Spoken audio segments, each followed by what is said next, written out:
So thank you all so much for being here and for sharing the film. It's really a treat to have you, especially on International Women's Day, and just presenting such powerful work. I wanted to start by asking you, firstly, how you heard about the production and why you decided to get involved with sharing your stories in this way. Can we begin?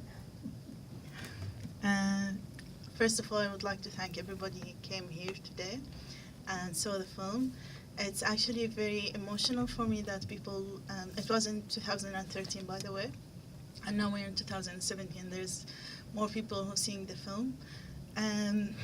Actually, the Trojan Women, this is the name of the play, was very amazing thing that I did. But the person that I would like to thank for is basically my mom, because she was the person who put my name to join in this project, and she was the person to let me express this and to meet lovely people just like our producer, Georgie and Paget. Actually, Kefaia and Anwar are my family, so they are not new. Kefaia, she's my aunt, and Anwar, my sister. So I would like to thank my mom. She's not here. She's in Britain, but now in Kent. And she actually was the first person that he said yes to Itab. We had a key producer that called Itab Aslam. She's Syrian. And she came to us, a group of women, that we'd like to make a play about the Syrian refugees, women specifically, who they are ordinary women, never did something like this before. And my mom was the first person to say yes. I wasn't even there, she just put my name.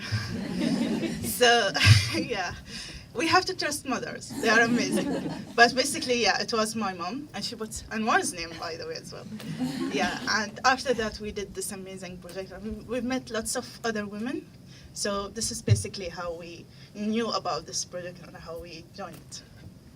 And Georgie, how did, as filmmakers, was the play already taking place and you heard about it and decided to make the film, or did the film develop alongside the idea on the play? So the film was part of part of the whole project.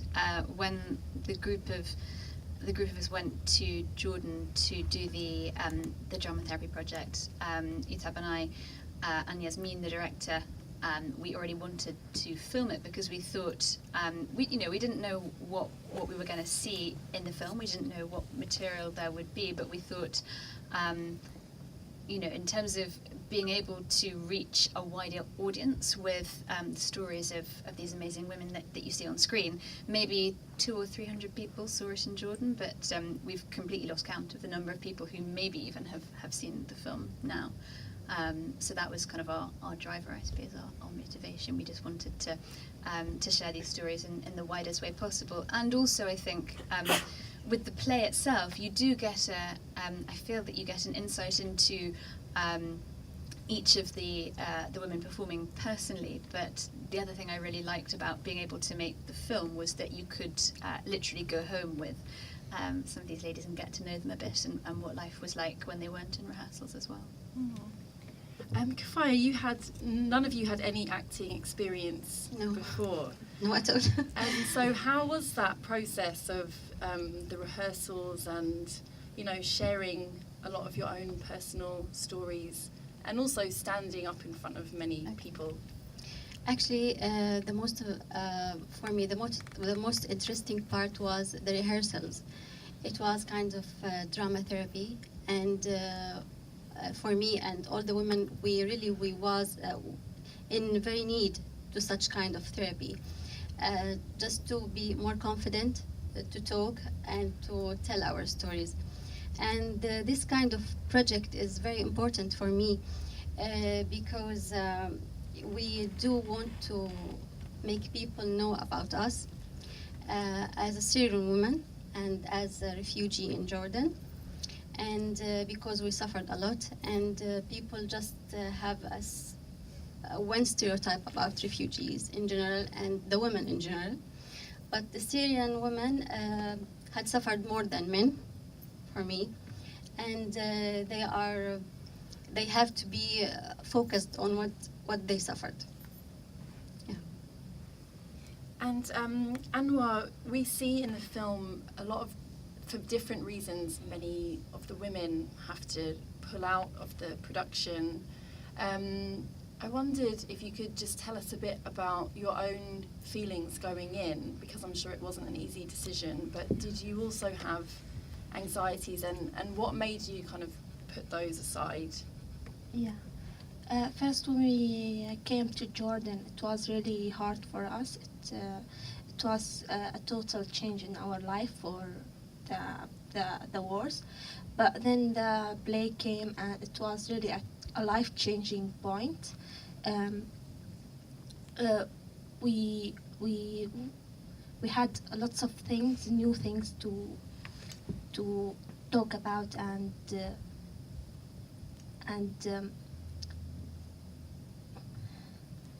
yeah. Tell people about this. Yeah, I mean, when I remember, it was before 4 years, and really we went through a lots of things, but the play, it's really helped us do really beautiful things. Reem, you mentioned your mother and her being the first person to put you forward. What did she think of did she come to see the play, and what did she think? Actually, my mom, she's in the play. Oh. Yeah. So she was the first person to say yes, and she was the first person to put her daughters in it. So my mom really wanted to do that. And for me, I was an educated girl, but I had this fear to do something like this. Because theater is not very popular in our community, to be honest, and it's not really acceptable idea for our society, for girls and women to be on stage. But when I saw my mom going forward, I just follow her, really. And by the way, my mom, she's not well educated, I mean in terms of school, but in terms of life, she's the most educated person I ever met, to be honest. Because she taught me lots of things, and she taught me how to be strong. And I think that the message that she wanted to pass through this play, I think that it really did pass to the people, especially when after we came here to the UK. We really felt that. And for my mom, I think that she's a strong woman. She really knew what she wanted to do, and she really wanted all the time. She was actually sad because she didn't have lots of scenes in this film, to be honest, really. But there's another documentary about the tour that we did here, and she had a good part in it, so I'm happy for her. Yeah. She's happy with that. Yeah, she's very happy with that. So yes, my mom was in the play. My mom was a big character, and she will always be. I would love to throw it out to the floor. Does anyone have any questions for the panel? We don't have a mic, so we'll just ask you to project. Yeah. Do you guys think you'd go back to Syria if you had the chance to? Just in case anyone didn't hear that, the question was whether they think they would go back to Syria if they had the chance. For me, first when we went to Jordan, we thought that it will be just for a short time, and as soon as it will become safe to go back to Syria, we will go. But what did happen? That everything is going worse and worse, and we wasn't planning to start any kind of life in Jordan, just for a few months. But that what didn't happen. But we now and anytime we can go back to Syria, and it will become safe, and of course we will go direct. Yeah. On a similar kind of note, do you think you'll go back to acting, or was this just a one-time thing? I would like to answer this question because what you've seen wasn't an acting. That's it. So acting is something that you give a person rule and told him to play it. And he will have lots of practicing and studying to be able to do that. But for us, we were presenting ourselves and our people and our homeland and the miserable situation that we've been through. So it wasn't acting, first of all. So for me, I don't think that I want to be an actress. I like other things. Now I'm studying BIT. I like reading and writing and drawing. So yeah, it wasn't my favorite thing to do, but because it's gave me the power to present myself and present my people and present my story, I really love to do that because I believe in the power of theater and art in general. Yeah. What's the one thing about Syria that you'd like to tell people in the United Kingdom that we don't know of from, your heritage? Maybe I would like to answer this question. It is very hard to say just one thing about Syria because for me it is something very bigger than my ability to describe. If you want me to say only one word, it's the heaven for me. Yeah. Sorry, my question is quite different. I just want to ask from the first word I heard, like, is it better to be born or to die? I don't know how you can answer me that one. Is it better to be What's your question? Is it better to be born or Ah. to die? Because once you die, death never feel any pain. Actually, my mom, my mom's idea. She said life is an adventure and we have to go through it. It's not our choice. But our choice is to be good people. Our choice is to face. Our choice to be brave enough. So we don't have to focus on the things that we don't have choice in and focus on the things that we have choice in, just like to be better people. So that's what we tried to do. Rather than being silent, when we had the opportunity to speak up, we did that. It wasn't easy, really. We really thought many times that we just have to quit and give up. And it will be difficult for us to stand on the stage. We never did that before.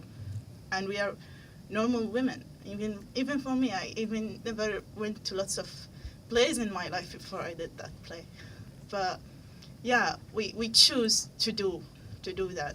And even if the war was a very tough experience, I think that we should try to let this bad experience make us better people rather than make us worse people. Yes. You mentioned just then, obviously, that you guys are normal women and kind of put in an extraordinary circumstance. I just wonder, in terms of the people that have seen the film, has there been, or seen the play as well within that, has there been any kind of one reaction that stood out to you? Has there been any kind of reception that really meant a lot?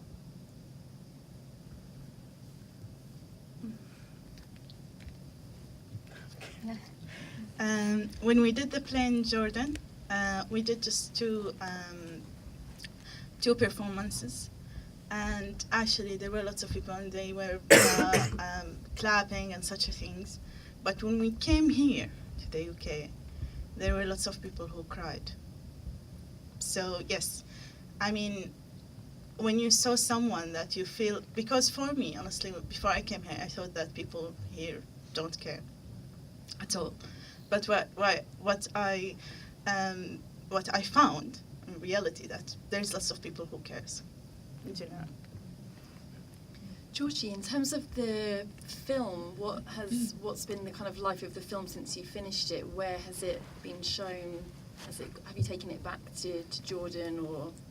Yeah, it's been all over the place, and actually we were reminiscing just earlier that I think the first Q&A that Reem did actually was here, but via Skype a couple of years ago, which is really great. So yeah, I think in a good way we've all slightly lost count of the different places that the film has been to and who's seen it, partly because everywhere from film collectives and camps in Turkey to universities in North America, all over the place. I think what's encouraged me is that so many people want to see the film.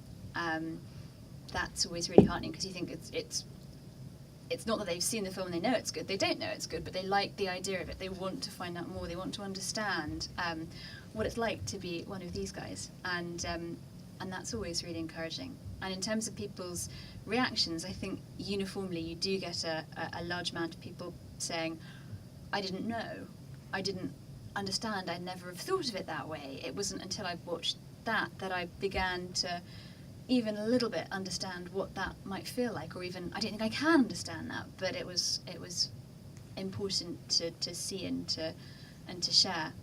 Because thinking right back to 2013, one of the major reasons that Isab and Yaz and I and others wanted to make the film was that what was going on in Syria was right at the back pages of the newspapers, and it was never women talking about it either. And so already you're missing half the story, right? Because women are half the population. So we thought that was really important. So it's been great that people want to see the film and want to understand from a very human perspective. I think the other thing that people say sometimes is that I wasn't expecting to laugh at all, but it looks like you had fun sometimes. And we really did, I think, sometimes. Lots of fun, actually. Lots of giggles, which is good. Yeah. Can I ask something? I mean, it seems to me like a hugely brave thing that all of the women who took part in that, showed. And I just wonder whether, as some of the women dropped out, as things progressed, whether, anybody was in real danger or suffered any repercussions for taking part, because even as the whole film was unfolding, my mind was running, another story, what about all the people who had to step back?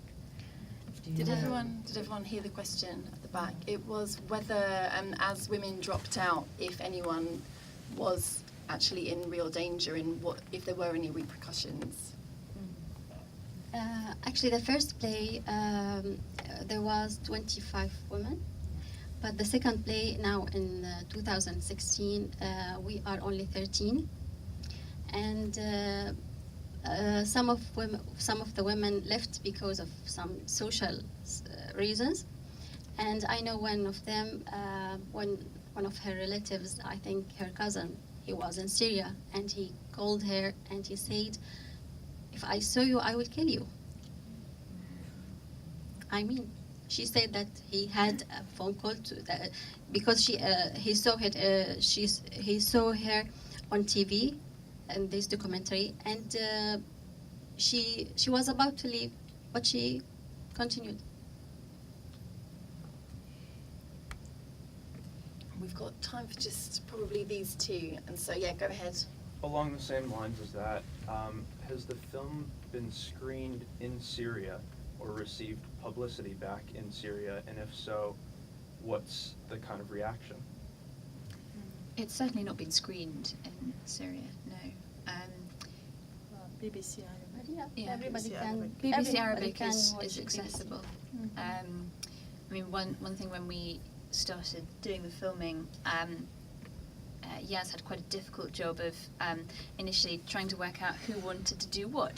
Did people want to be on screen, not want to be on screen, want to be in the background, want to be only if their face was covered? Because also I think most people, none of us really knew what the film was going to be, so you don't know what you're letting yourself in for. So there was, even while we were editing, Yaz would be calling people and saying, okay, so we're going to use this scene where you say this, is that okay? And then even after that, we had to cut part of a scene that somebody's relatives were unhappy with. So you can never really tell. But I think especially with the online age, you can't really stop something. As soon as it's out one place, it can be all over the place. But it's never been officially screened in Syria, no. Just on the theme of International Women's Day, I want to ask, like, what is something that empowers you when there's so much going on in your life? And